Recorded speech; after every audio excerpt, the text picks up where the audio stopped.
Hello, welcome to the No BS Spiritual Book Club's face-to-face with interview series, in which we invite contributors who've shared their 10 best spiritual books with us to join me on air to dive a little deeper into the stories behind the 10 books that influence them the most on their life path. Today, I'm pleased to welcome former world champion athlete, martial arts teacher, college professor, and author of the famed Way of the Peaceful Warrior, Dan Millman. Dan, welcome. Thank you for joining us. I'm glad we finally have a chance to chat, Sandy, and it's a delight to be here with you. First, I have to ask you, since we're talking about books, 17 books, it is 17, isn't it?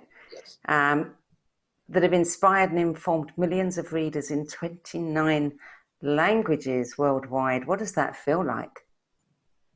Well, it's a moment-to-moment thing. I don't think about it as a whole. It's pleasing, of course, to know my work has been well received, but it's varied book to book.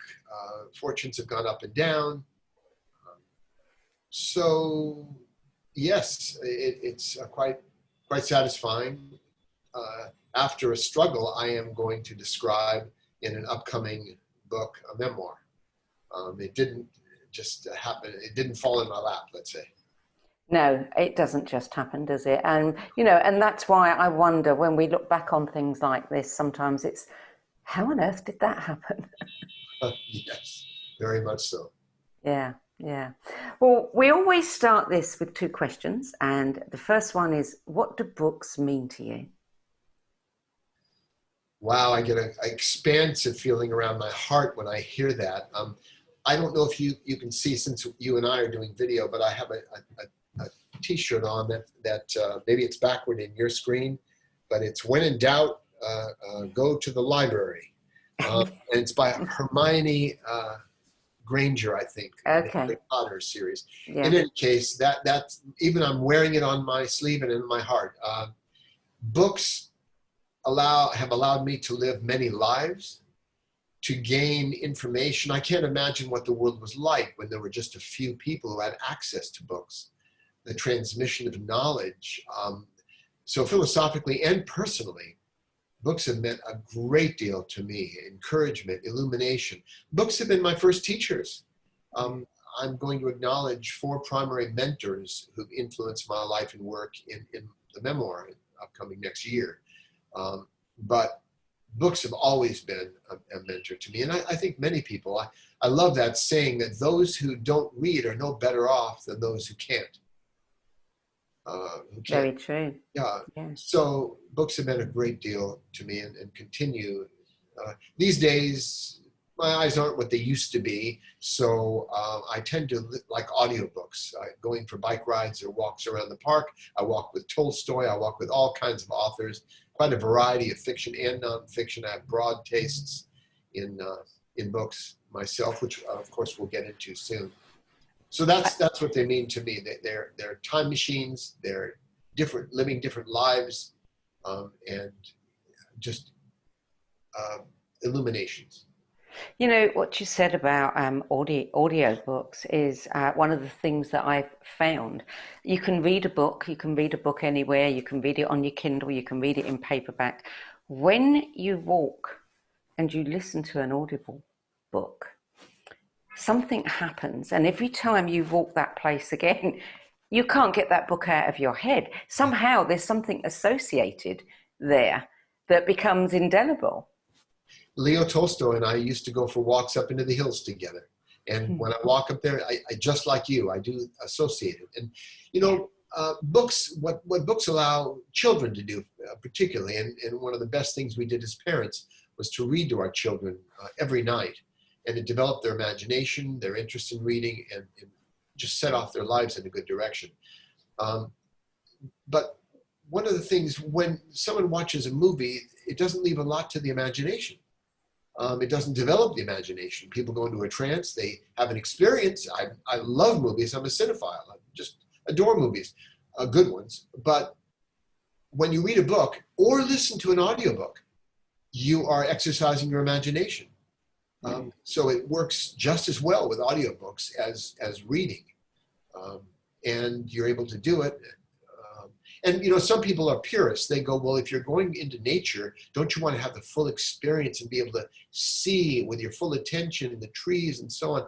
I find I can still enjoy the trees, the lakes I walk by in Brooklyn's Prospect Park here in the eastern US. Even while I'm listening to books, it enriches the experience. It doesn't block off my sensory faculties.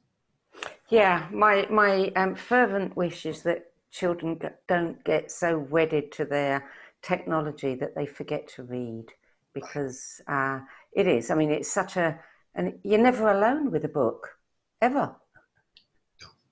No. It's true. Good Yeah. way. So question number 2. Yes. What impact did it have on you to go back into the past to complete this list? Well, going back into the past, indeed. The way my list was selected, my wife and I raised our daughters in a home in Marin County, California for 28 years. And we're all bibliophiles. We all just love books. So you can imagine the number of books we had in a 5-bedroom house in California. They were on the walls, up near the ceiling, on the top of shelves. They were everywhere. When we moved, we downsized seriously to find a small apartment here in Brooklyn, New York. And we got rid of, I'm not exaggerating, at least 40 boxes of books. We just could not move with them all and move them into the apartment. And even after we moved here, we downsized again, got rid of about 15 to 22 more boxes of books, just keeping those we could fit in our bookshelves. And we all have books that we call keepers. Others we get rid of. We give them away. We put them, send them to the library, donate them, whatever. And so these weren't just my keepers. These were after serious downsizing. I just have very few bookshelves now. And these 10 books that we'll be talking about are ones that survived that move and that downsizing. So they weren't just keepers. They were small shelf space keepers.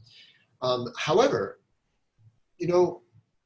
one of the tenets that I teach in this approach to living, I call the Peaceful Warrior's Way, is that there is no best book, no best teacher, no best author, no best religion, no best philosophy or path or diet or system of exercise. There is only the best for each of us at a given time of our lives. Mm. And so the books we'll be talking about, my 10 that I selected, were the best for me at the time I read them. And back then there was no Kindle, no electronic books. It was just paperback books. And so they may not be books I might enjoy all of them reading them now. But they certainly were impactful for me then, enough to keep them permanently on my shelves and survive the move. So, and I also looked over, I was very curious about the many authors you've interviewed and all their selected books. And some of the books I would have passed by myself. Other books I've read numerous times. And some are very interesting choices. So it's intriguing to me how different people do choose different books, reminding me of that old saying that there is only one light but many lamps. Yeah, I think we all have a story about a book that literally fell off the shelf in front of us. And, we tend to think, oh, I'm meant to read that book. When I go back, when I look at other people's lists, and it takes me back to when I might have read that book, and I have to think, oh, did that impact me? And sometimes it did, and sometimes I know that it wouldn't now. But they come into your life, I think, at the right moment. And it's the impact that they have then, that's really meaningful. Oh, I agree so enthusiastically with that idea. In fact, in the old days, when we simply browsed bookshelves to pick a book, you'd pass by some books. I found I'd pass them by because I wasn't there yet. I wasn't ready for the book. Other books I passed by because been there, done that. Just kind of an old energy level. I'm no longer interested. But when you do find that book for the moment that just speaks to you, it's a wonderful thing. People have told me that about, and I'm not being self-serving here. I have had many people tell me that Peaceful Warrior, the cover, something about it just popped out at them and spoke to them. and I'm surprised some publisher hasn't thought of the idea of putting a spring in a photoelectric cell in a book. So when someone walks by, it pops out of the bookshelf and falls on their feet. You'd think it'd be a great sales method. Yeah, absolutely. Except they'd all be doing it. Right, exactly. Popping off in the store. You know, and you're right about, you know, your book, your series of books. There is something that is timeless. You know, well, you know, wisdom is timeless. It's wisdom. That's what makes it, you know, wisdom. Yeah, you know, and of course your whole series of books. I think you're the only one that I've done it with so far, where it was the entire body of work that was my monthly bookworm, Wow. because I found it hard to choose between them. There was wisdom in all of it. And, you know, the wisdom that impacts me the most is the timeless, it is the simplest, it is the inarguable, you know, where you just have to go, yes, yes. Common sense is not so common. And I try to be practical, realistic, and speak to people's actual reality rather than magical thinking, which is also appealing to many people. Consolation and something that seems like a solution to everything and so on. But enough about my books. I'd love to get into the choices of books that Yes. Let's have a look at. Did you compile this list in any special order? Not necessarily. No. Okay. Well, number one on the list is The Holy Man by Susan Trott, which was published in 1996. What was it about that book that you enjoyed so much? Well,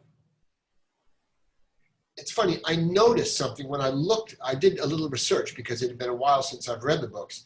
And I noticed on Amazon, at least, 85% she got 5 stars, 15% 4 stars. That's it. No 3, 2, or 1. And that's unusual for a book. So many readers may have shared that with me, that it's just simple. You were mentioning simple and powerful. It's unassuming. It doesn't have jargon. It's just thought-provoking, amusing, and entertaining, and full of life lessons. So I think that's why I found it appealing. And I think there's a second and third book in her series as well, which I also read. It's a rare find. Many people feel like that with The Alchemist, for example, a simple parable that speaks to people, the 4 purposes of the 4 agreements. You know, yes, or the prophet. Yeah, and the prophet, exactly. So that's why I like The Holy Man. Did books 2 and 3 affect you in the same way? I can't honestly answer that. I don't recall the feeling I had for each one. Part of the downside of being an extremely good generalist and seeing life's big picture is I'm not always as strong on details. My wife fulfills that function, Joy, very well, very detail oriented. So I can't really say. I liked them. I think I liked them about as much, but in different ways as I can recall if I search my sensory memory banks. So number 2 is A Mind at Home with Itself, how asking 4 questions can free your mind, open your heart, and turn your world around, by Byron Katie and Stephen Mitchell, which was published in 2017, so fairly recent. Yes, I do have a better memory of that. And actually, Katie, everyone calls her Katie rather than Byron, of course. Katie or Stephen sent that book to me, and I finally got to it. It was about a year at least before I was able to actually open it. I was busy writing. And I glanced at some of her earlier books, and they didn't really sing for me as much. There were more transcriptions of her working with people. But this one was an uncompromisingly transcendent interpretation and perspective on life. And Katie doesn't pull punches from what I've seen. Now, when she and Stephen were visiting Brooklyn, we got together and walked through the botanical garden together. So they're acquaintances and colleagues, as well as her being a teacher or author that I admire. I think, to my mind, she's one of the few kind of radically illumined people I've met. Quite controversial. Anyone who speaks from that place, that transcendent place, is going to seem contradictory to many people because we live in a conventional world. And when you talk about transcendence, she said, I have no thoughts whatsoever. And yet the next sentence she may say, when I meet a thought with understanding. So there seems to be a contradiction there, but it's really more paradoxical because she's communicating in a conventional way, but coming from a transcendental place. So that's why I liked A Mind at Home with Itself. If somebody wants this kind of a hit, like to remind them of this transcendent perspective, they can read Nigga Sardati, I Am That, or Ramana Maharshi. They can, but for a modern teacher, and Stephen, of course, is a wonderful translator of classics, Bhagavad Gita and many other fine traditional classical works. So I don't know what his role was in the writing of it, but it's well done. So I found it quite valuable in that way. Yeah, I was looking it up on Amazon because this is one of her books that I haven't read, and it said that Stephen, she illuminates one of the most profound ancient Buddhist texts, the Diamond Sutra, newly translated in these pages by Stephen, to reveal the nature of the mind and to liberate us from painful thoughts. That's the thing that I love about her work, is that those painful thoughts have to go away, because in the face of, the light that she shines on those questions is just, blows them up. What's interesting, I think Stephen's major contribution was the translation of the Diamond Sutra. And I remember that they opened each section with a quote from the Diamond Sutra and then Stephen's interpretation of it, and Katie's as well. Actually, that wasn't my favorite part of the book. When Katie just held forth, that's what I really enjoyed personally. And again, she has her detractors as well. And, the idea of loving what is, I can get into accepting what is, even embracing what is, because what is, it happens. And stress happens when the mind resists and rejects what is. So I believe, and it's good to be realistic and life unfolding and even view that as perfect. I had an illumination experience as a young man where I really I was unable to see anything in the world that was happening other than a perfect part of our life unfolding. So I have a visceral, direct realization of that as well. So I'm all for that. But loving what is, that's a stretch for many people, because we can all find examples of things that happen, people's inhumanity to other humans. And to call that, to love that, and Katie says, yes, I love it, whatever it is, no matter how radical. So I found it a worthwhile read. And again, it's the only book I've read entirely cover to cover by her and Stephen. By the way, this whole idea of thoughts, how we can, work with them, is another question. She does have her 4 questions in her turnaround method.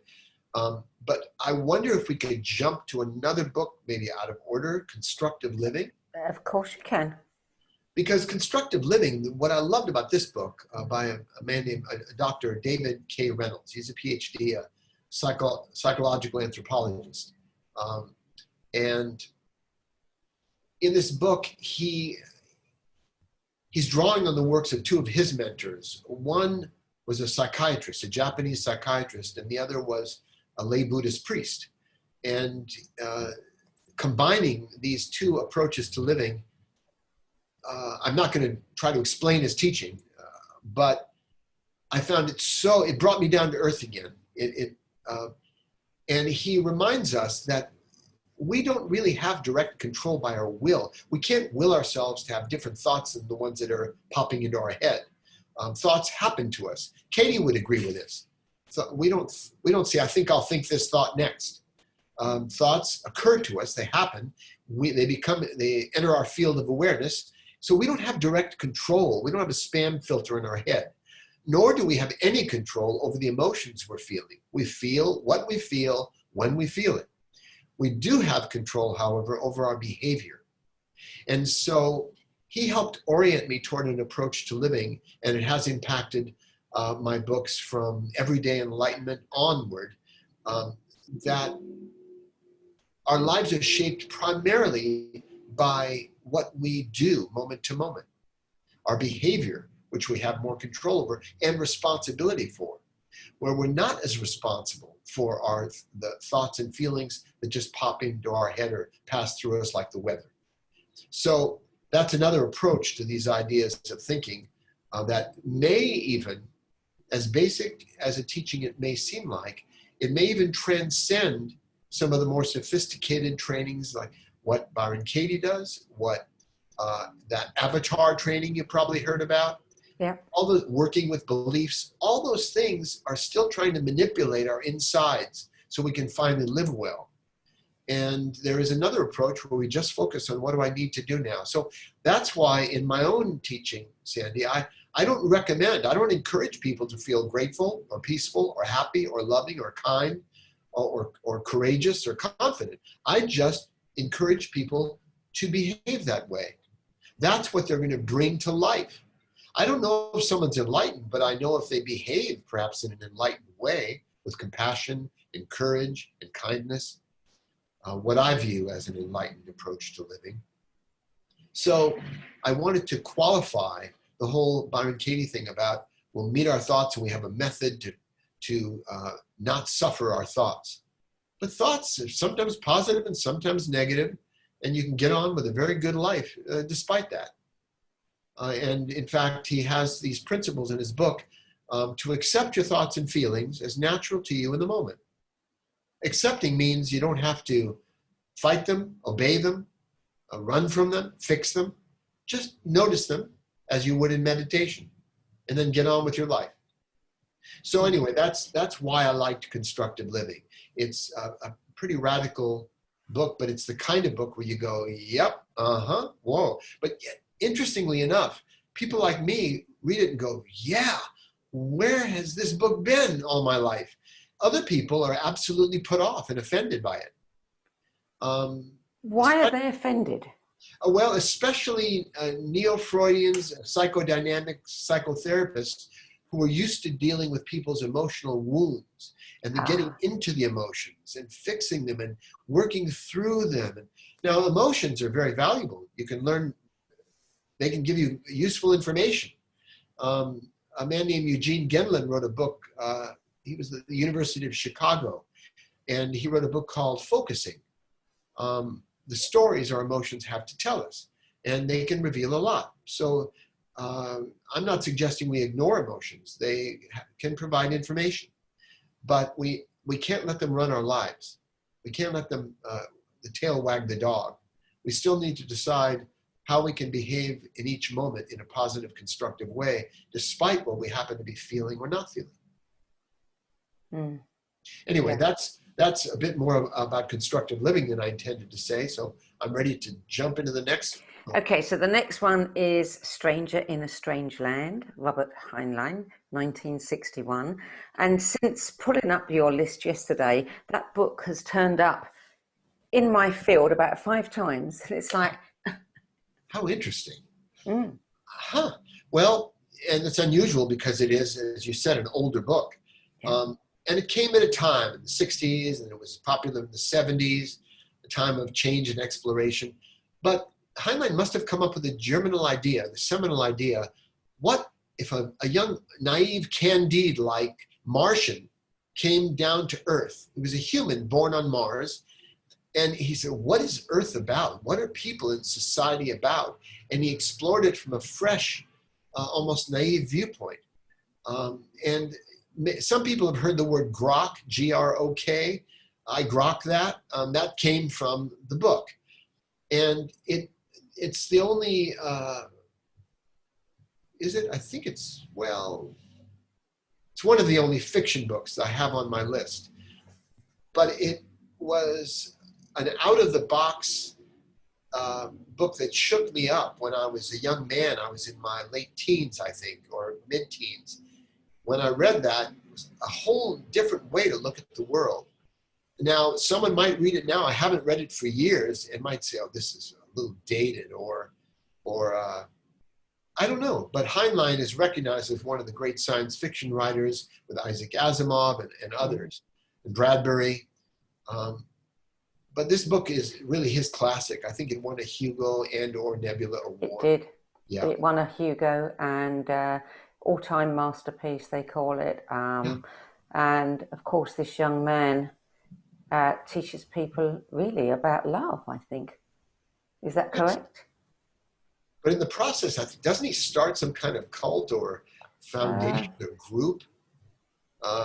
Again, many years. His beliefs and powers far exceed the limits of humankind. And as he teaches them about grokking and water sharing, he inspires a transformation that will alter Earth's inhabitants forever. We could do with that now. We could. It might be very timely. Yeah. Yeah, indeed. Okay, so now we have Einstein's Dreams by Alan Lightman. I hadn't heard of this, but, you know, what a brave thing to do, to actually write a fictional collage of stories dreamed by Einstein. Well, certainly it is fictional, but it's one of those few books that I could just recommend to almost anybody of a literate nature who reads books. I've never read a book quite like it. It in a way breaks the mold. I give it, I wrote here in my notes, the strongest recommendation. It is a modern classic. It's a fictional collage of stories dreamed by Einstein in 1905. Again, not really his dreams, but how Alan Lightman, what an appropriate name, Lightman, how he reimagined time. In one of his stories, time is circular. And there's another where time stands still, or time is visited by lovers and parents clinging to their children in another. Time is a nightingale in another, or trapped in a bell jar. So it gives you an idea of the scope and the imaginative capacity. And it's done in a poetic but very readable form. That's a book I intend to read again in the near future. Once I finish the final draft of my current book project, I'm going to dive back into Einstein's Dreams. So that will be the second time? Yeah, it'll be my second read. Okay. Because I read that interesting. a few years ago. Yeah. Next one is The Last Temptation of Christ by Nikos Kazantzakis. Wow, and that's the one that, of course, was the controversial movie, controversial book. Yes. Well, there are folks out there who have a very particular view about how things happened as it's written in the Bible. Mm-hmm. And they consider certain things sacred, just as someone in the Islamic religion might be offended by certain interpretations that are different from what they have learned and believed. So that's what brought the controversy on. I don't think it's in its nature. In its nature, it's a fascinating, touching book, a humanizing of this mythic, iconic figure of Jesus, and it reimagines what might have happened if he had not died on the cross. What if he married Mary and lived a natural, normal, loving life of a householder in the world? The movie, I thought, was well done personally, but you know, there are very few movies better than the book or equal to the book, because books can look into the internal life of a character. Movies can only show it with the help of actors and good directors to show the subtext. But in the movie, Anthony Quinn plays a character of another of Kazantzakis' books, Zorba the Greek. You may remember that one. Yes. And the book was wonderful, but the movie was also extraordinary. And in the movie, I love the line that Anthony Quinn says. He says, you know, if you could dance what you just said, then I might understand. Yeah. I love that line. It's about passion in life. And so Kazantzakis has that feel for the human spirit and soul. And I honor him for having the guts, the nerve, the courage to write that book about Christ's last temptation. And it turns out beautifully. So I was just very moved by the book. And by the way, it reminds me of something I was going to say earlier on in our introductory chat.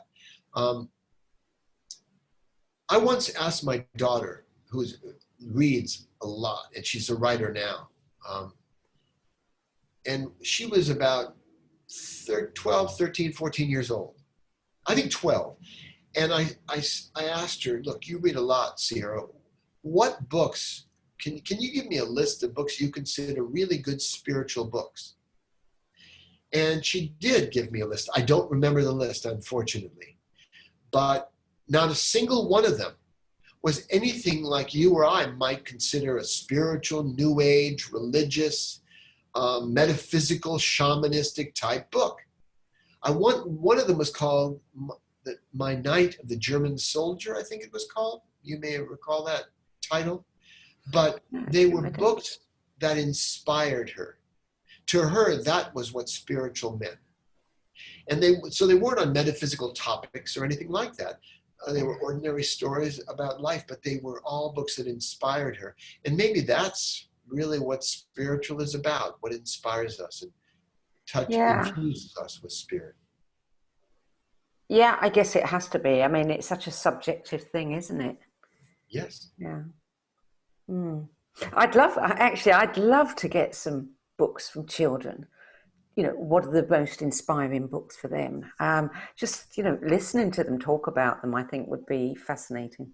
It would. And many people say, well, I'm not really ready to be a writer, but I'll just write children's books.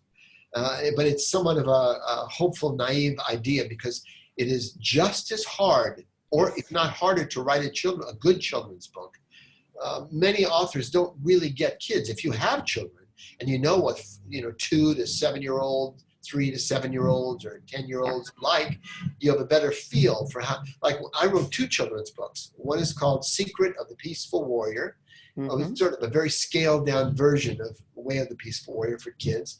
And another was called Quest for the Crystal Castle, about the grass always seems greener on the other side of the fence, that sort of idea, and about kindness. And I read these books when they were still in manuscript form to my daughter's classes. They were the target age. And they told me what they liked, and they told me what they didn't like. So it helped me shape the book. And every children's book author ought to do that. Yeah, it's not easy to write. They're shorter, of course, than an adult book, but they're harder to get published as well. Exactly, much they're harder. more expensive to produce with color plates and all that. So that would be nice to have a no BS children's book club. Huh? It would indeed. And I remember reading the one about the spiritual warrior for children. I think it was 2008, because you and I did an interview about it. And at the time, my grandson was 4. And I thought, I'm going to give him that book later. Somewhere between then and now, he lost all interest in reading, and he will not pick up a book. Well, unfortunately today, boys, they have access to video games, and it's easier. And it's more immersive immediately. The video games are almost addictive. They're designed to draw you right in. And they do provide a kind of satori. They do provide a total immersion, but it's a passive one. And I wish I could have a solution to. I think it has to be a topic that they're absolutely fascinated by. If they're skateboarders and it's a book on how to be a great skateboarder, they might read it. Or how to do Fortnite or something like that. They might read it. Yeah, I hope he will change as he gets older. Yep. So now we have The Universe is a Green Dragon, a cosmic creation story. Brian Swim. Well, I did read that while I was with my daughter's school class in Yosemite, which is a beautiful natural area, a popular site for campers here in the U.S. And that may have impacted my read, the environment in which I read it. But I really loved his cosmological view. I hadn't read a book on cosmology, which is different from philosophy. It's more just a big picture, which is one way I define spirituality, life's bigger picture. And for example, the one thing I remember from that book, he defined love. And I've always asked myself, what is love? There's so many different kinds of love. What is it? And he defined love as gravity. He said, because gravity, which exists everywhere in space, it may be very weak out there in space, but it's still there. Gravity is the fundamental attraction of every body in the universe to every other body. And that, he said, it would be the cosmological underpinnings of what we call love, are being drawn to other people, whether they're relatives, friends, loved ones, children, lovers, whoever it is, there's a kind of love's gravity. Yeah. And so I remember that one idea. I'm sure he had many others. And even the idea, I don't even remember why he called the book The Universe is a Green Dragon. I believe he explains it in his book, but I just remember liking it. And those who need a look at the bigger picture, I could certainly recommend that. Yeah, well, as soon as I saw that bit about love is gravity, I thought, that's something I'm going to have to go and sit and ponder here. And I love that, when I have to go away and think about something. So the next book, Emmanuel's book, A Manual for Living Comfortably in the Cosmos, introduction by Ram Dass. And Pat, how do you pronounce that? Is it Rodegast or Rodegast? Rodegast, yeah. Mm. I've met Pat once briefly. A lovely old lady, could have been my aunt. She strikes me as someone's auntie, when I met her. But yeah, lovely lady. And she, I've avoided so-called channel books because of the sort of the woo-woo effect, the fascination. And there are people who listen to channels because they're supposedly a 20,000-year-old dead entity who's come back through and speaks through living people. So the fascination effect is there, but many channeled works I've heard or seen in the past aren't particularly profound. But people listen because of the apparent unusual source. Where to me, all channeled works should just be written in a plainly printed manuscript without identifying characteristics. And if there's value in it, great. If there's not, it doesn't help that it was from some channeled entity. So I've never been really taken with that. However, I've read a couple of channeled works that I did find quite intriguing. The works by or about Edgar Cayce, for example. But also, you've probably heard of Seth Speaks and the Nature of Personal Reality. Jane Roberts supposedly channeled that material. Mm-hmm. And when I write any book, I'm channeling my muse.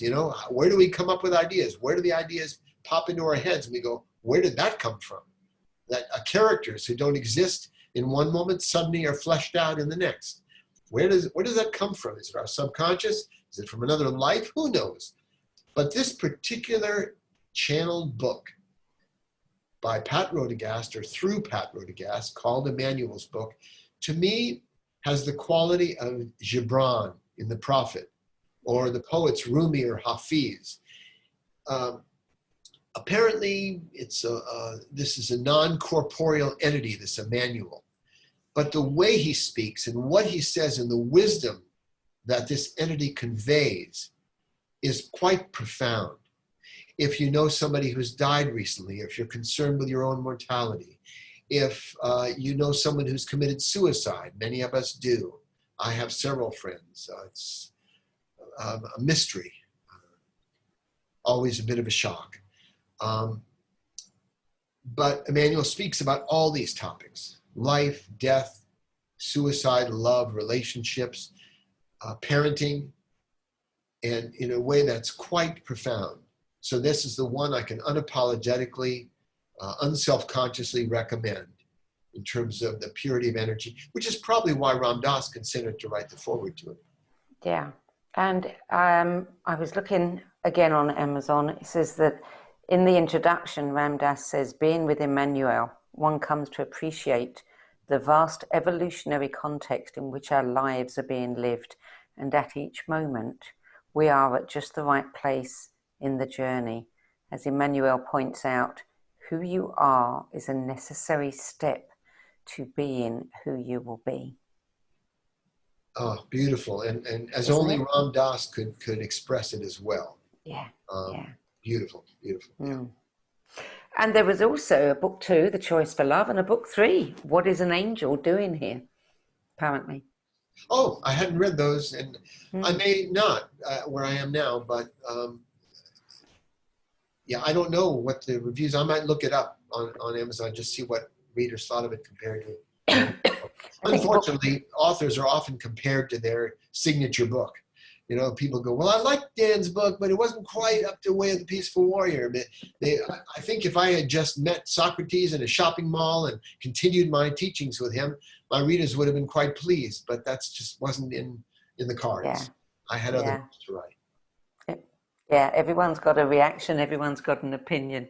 Yes. So then we have Zen Mind, Beginner's Mind by Shunryu Suzuki. And I was looking, that book has just had its 50th anniversary. And it's still around and it's still doing Yeah. well. There are a number of Suzukis. There's D.T. Suzuki as well, who wrote Zen and Japanese Culture. Those Suzuki, I don't know if they're Suzuki brothers or relatives, but they've done some great work. And this particular one is a very simple, down to earth, as many Zen books can be, because that's what Zen is all about, being simple and down to earth. But this one particularly, I actually, when one of my daughters was little, I used to read these little Zen stories and anecdotes to her for bedtime stories. Yeah, you know, sometimes I get it confused with Zen Flesh, Zen Bones by Paul Reps. He conveyed Zen stories like Idris Shah, the Nasruddin Yep. stories, wonderful Yep. wisdom and lighthearted. But Zen Mind, Beginner's Mind, the idea of beginner's mind is a seminal one. To go in, not well. I think what he said in the book was that experts have few choices, beginners have many choices. We all know the old Zen story about the fellow who wanted to learn about Zen, and the Zen master, you know, poured him some tea, and when the cup was fully, kept pouring, and the cup was overflowing, spilling onto the table. I actually used that incident with Socrates, but he did it with a gas tank to be even more dramatic in my book. But the idea that the young person said, wait, stop pouring. The cup is overflowing. And the Zen master, of course, says, yes, and your cup is also overflowing with knowledge. And if you want to learn, you have to empty your cup. I've since learned that's not necessarily the best approach. To me, you don't have to empty your cup. We've learned some valuable things in our lives. Just get a bigger cup. So, but still, all these things, I'm on kind of a creative riff based on the idea of beginner's mind. Wouldn't it be nice for us to do more things for the first time, and think thoughts for the first time, and be excited and enthusiastic? And I think that's one of the things I like, the seminal idea of Zen Mind, Beginner's Mind. But I also like the whole tone of it as much as what was written inside. Yeah. I mean, that whole concept, beginner's mind, it's completely open. It hasn't even thought about a direction yet, so nothing can be shut down. I love that idea. And I do, over and over again, regret that, as we experience things over and over again, we become inured. It's like, we get filed down and we're not so responsive to them because, ho-hum, here we are again. Right. And one of the biggest blocks to learning is, I know that already. Yeah. Because we don't just know something, we hear it again, and we may hear it a deeper and deeper and deeper way. One of my favorite quotations is by André Gide, who said, everything that needs to be said has already been said, but it needs to be said again because no one was really paying attention. Yeah. And so that's why the beginner's mind is a seminal idea. And of course, there are many. I've read so many books on Zen. Zen and the Art of Archery. That was one of my runners-up to my top 10 list. Yes. And the Three Pillars of Zen, Philip Kapleau. And there's so many excellent books that put you in a kind of a nice state reminds you of what you already know at deeper levels, but you forgot. So that's one reason I enjoyed all these 10 books on my favorite list. Okay, well, the last one is a very popular. I know you've been through the website and had a look, so you've seen this one crop up again and again. Siddhartha, Hermann Hesse, 1922, and still going strong. Well, I hope it goes strong forever. It's one of the few classics that just don't get irrelevant. And again, it's this. What confused me when I read the book by Hermann Hesse, of course, who wrote Steppenwolf and Journeys to the East and other fine books. I've read most of them, I think. What captured me about the book, or what confused me first, was that Siddhartha is another name for the Buddha. And yet this character, Siddhartha, meets the Buddha at some point in the story. And that was like, wait a minute. I thought Hesse was conveying the life of the Buddha, because Siddhartha himself goes through the same experiences that the Buddha apparently went through. That is, he lived a privileged and protected childhood, protected from any kind of disease. Nobody who was ill was around him. He never saw anybody die or grow old or infirm or in pain. Totally protected. And finally, he escaped that existence. And he went to the other extreme and became a sannyasina, an ascetic, who had nothing and was hungry almost all the time, was penniless, and was subjected to the vagaries of nature, the weather and storms, monsoons. But finally, as the story of the Buddha goes, he found the middle way. And he was no longer saw life being about luxury and privilege, nor did he see it as renunciation of owning nothing, but finding a balance, the middle way. And there's a different balance for each of us. But that's what I loved about the story, and I think that's what speaks to so many people. And it's also a simple, accessible read. It's not some big tome. It's a fairly short story, but it has so much heart. And you know that old, apparently Winston Churchill was cited as saying, I would have written a shorter letter had I had the time. And I think Hesse took a lot of time to write such a short, simple, beautiful book. And that's the art of good writing. Yes. Pare it down to what is most important. Yeah. That's my challenge for my final draft of my upcoming book. Maybe it's why I stopped writing books and started editing them. Beautiful, beautiful. It's easier to pare other people's work down than your own. Well, Mark Twain said nothing is easier than correcting other people's bad habits. Ain't that the truth? So there's our 10 books, and 11 actually, if we count the archery one. If you had to give one of these books to a beloved protege, child, grandchild, somebody you cared about, who's just starting out with the beginner's mind on their spiritual journey, and they asked you to, point them in a direction of a good book, which book would you choose to give them? I would so love to respond to that question and give a stimulating answer why I would do that, but I absolutely cannot, because it's a hypothetical person.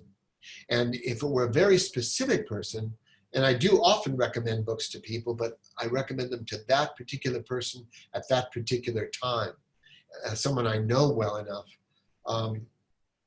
Otherwise, I do it with caveats and qualifications. So for a general hypothetical person, even one I loved and was close to, I really don't know which one I would recommend to anyone. It depends if they're interested in so-called spiritual works. It depends whether they like fiction or nonfiction, guidebooks. So I am happy to answer that question and with the response, I don't know. Okay. You're the first person who said that, and I completely honor that, because if I was asked that question, I'd give the same answer, which is why I haven't done my 10 best. That it was really a challenge. It's like someone saying, "What's the best movie you've ever seen?" Yeah. What genre? When? Yes. Very difficult. Yeah. No, I can answer that one. Groundhog Day. Oh, really? So there's Einstein's time being circular. Yes, and people, it's cleverly disguised as a romantic comedy, but actually it's extraordinarily profound. Leaders of almost every religion have said that is our movie, because it is the existential human journey. If you recall the film, when he has killed himself Yes. 1,000 times and tried everything, all that's left is service. Very profound. Well, Dan Millman, that brings us to the end of your 10 best. Thank you so much for contributing it. Thank you for taking the time to be with me today and dive in a little deeper. Really a pleasure. I was looking forward to our chat. Me too. So if you want to know more about Dan's books, I'm sure you know the website, but it is peacefulwarrior.com. And it's actually a really interesting website, and it's quite unique in my experience, because you actually give people, a way to move through the books. And a lot of people don't do that. They just say, this book's about this is about that, and I found that really useful, very useful. So thank you for that. And that's it for today. That's all we have time for. You can watch and listen to more of your favourite teachers, authors and speakers sharing their 10 best books on the No BS Spiritual Book Club's website. You can also check out our YouTube, Instagram pages, etc., Facebook, and you can also listen to podcast versions if you prefer to listen to these in your car. You can download those from Anchor, Spotify, Apple iTunes and more. I'm Sandie Sedgbeer. Thank you for joining us today.